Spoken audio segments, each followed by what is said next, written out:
सुप्रभात। बाबा कहते हैं, मेरे प्यारे बच्चे, मैं तुम्हें इस साल के अंत तक तुमको तुम्हारी मंजिल तक पहुंचा ही दूंगा।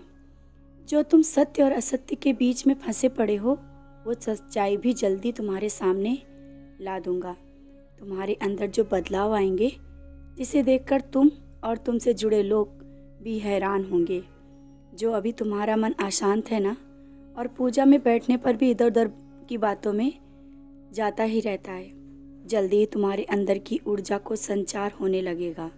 तुम शांत मन से मेरे पास बैठ पाओगे, और जो भी छोटी छोटी बातों में बेचैन हो जाते हो ना, तुम में धैर्यता आने लगेगी।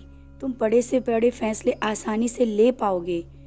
जो अभी तुम कोई भी काम को सोचते हो ना कि नहीं हो पाएगा, जबकि तुम्हारे सभी काम पूरे होते हैं, भले ही देर से सही। मैं जब बैठा हूँ, फिर क्यों इतना सोचते हो? अपने कार्य को आगे बढ़ाओ, और जो काम तुम किसी से नहीं बताना चाहते हो और जो बात छुपाना चाहते हो ना, मैं जानता हूँ तुम सही हो, और उस बात को समय आने पर ही बताना चाहते हो ना, मैं तुम्हारे साथ हूँ। तुम किसी बात की चिंता मत करो, और मेरा आशीर्वाद तुम्हारे पास पहुँच रहा है। ऊदी मैं तुम्हारे पास भेज रहा हूँ। उसका सेवन तुम रोज करना, भूलना नहीं, क्योंकि तुम भूल जाते हो ऊदी। और जैसे ही ख़त्म हो जाएगी, मैं फिर से इंतज़ाम कर दूँगा। तुम बस रोज़ ऊदी को माथे पर लगाना और पानी में डालकर पीना, मत भूलना। जो तुम चाहते हो ना, उसके माध्यम से, ये औषधि है, उसका माध्यम। अब समझ गए ना? जो कुछ दिनों से मेरे प्रति तुम्हारा विश्वास और भक्ति बढ़ी है, इसे मैं कभी कम होने नहीं दूंगा, और तुम्हारी भक्ति से मैं बहुत खुश हूँ।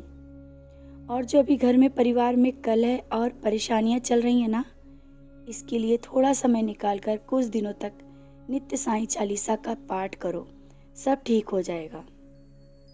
और जिन्होंने तुम्हारे ऊपर हाथ उठाया है, बुरा भला कहा है, अब मैं उनको सबक सिखा दूंगा। उन बच्चों को बहुत समझने का मौका दिया, संभलने का मौका दिया, समझाया भी, वे नहीं चाहते समझना। बस अब नहीं, तुमने सब अपने बाबा पर छोड़ दिया है ना, अब मैं देख लूँगा। तुम्हें कोई कुछ कहे, मुझे बर्दाश्त नहीं होता। मैं जल्दी ही तुम मेरे नाम से जाने जाओगे, और